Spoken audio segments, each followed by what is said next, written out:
Alright, I'm gonna break down the word Melchizedek for you.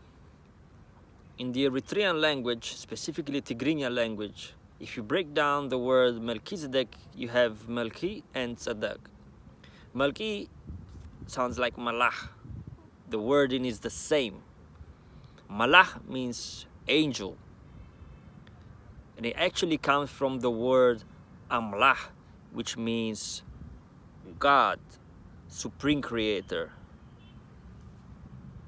Underneath God and the Supreme Creator, you have Malah. So you have Amlah and Malah. Amlah identifies the angelic host, so to speak, and is on a lower level, in a sense, although God is in you, so it's not that you're really lower, but as in this reality you operating not at your highest, so but you can still be angelic.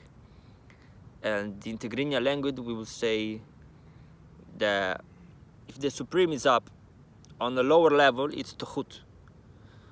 Tuhut vale. Tuhut sounds like Tahuti, which is very interesting, right? So you have the word Malach, which is the root word of Melchizedek, and then you have Tzedek. Tzedek comes from the word Tzada. Tzada means white. So Tzedek and Tzuduk means white, pure, angelic.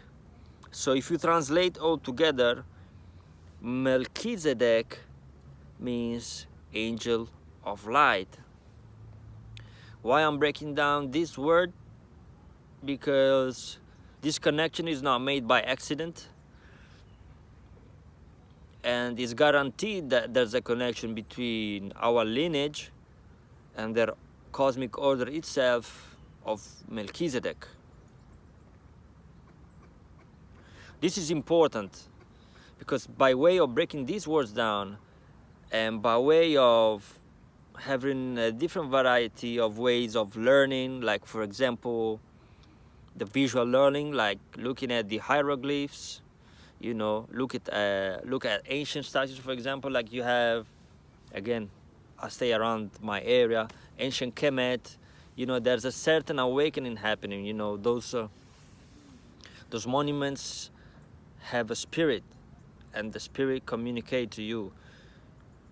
It's very strange to explain to people that cannot feel that, cannot see that, you know, and they're just tapped in their five senses. But as soon as I saw the hieroglyphs the first time at the British Museum years ago, and those statues, it's like, and I think the one that hit me the most was the first one of Amenhotep III, which belongs to the 18th dynasty of Egypt, which is the most glorious apparently.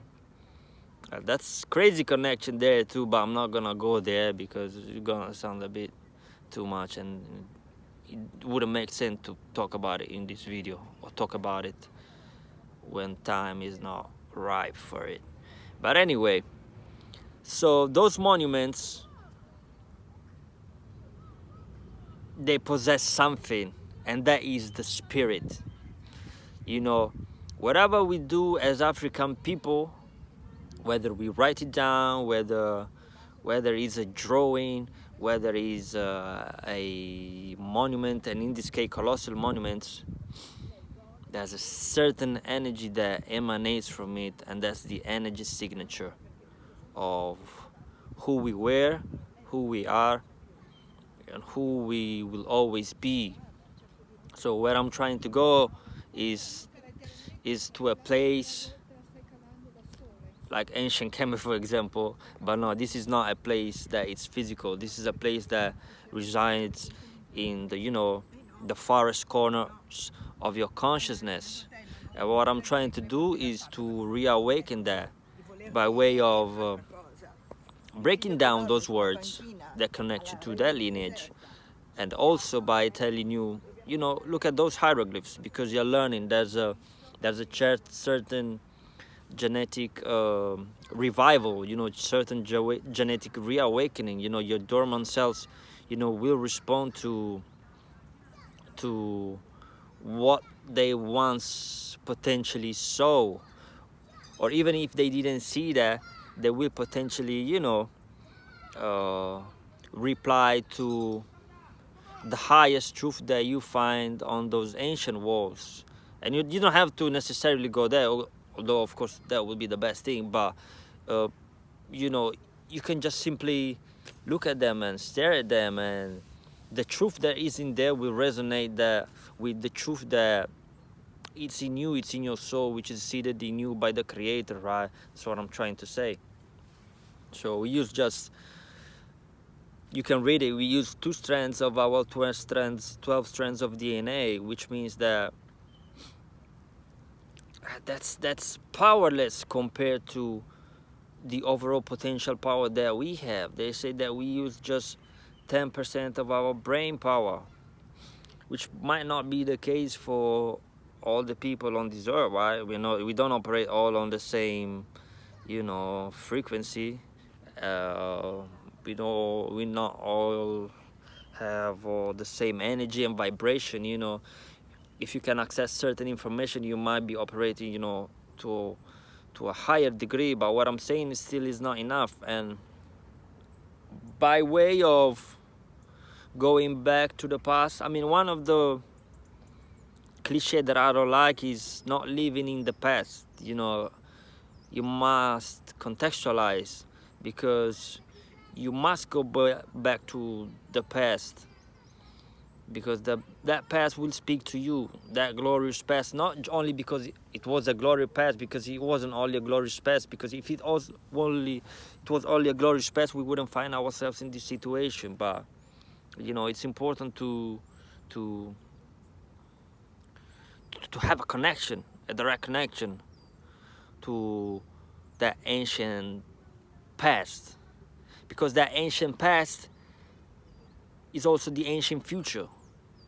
So although we will evolve somehow differently, we will do things differently as a whole, as being that will be enlightened in the coming golden age, Aquarius age, you know, we will go back to the ancient teachings, Tehuti, right?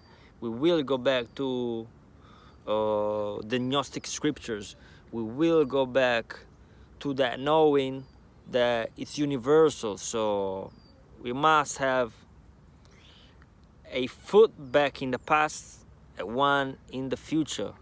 So, and this is something that I'm thinking now, like for example, the Egyptian stance is 1 foot forward and 1 left, you know, behind.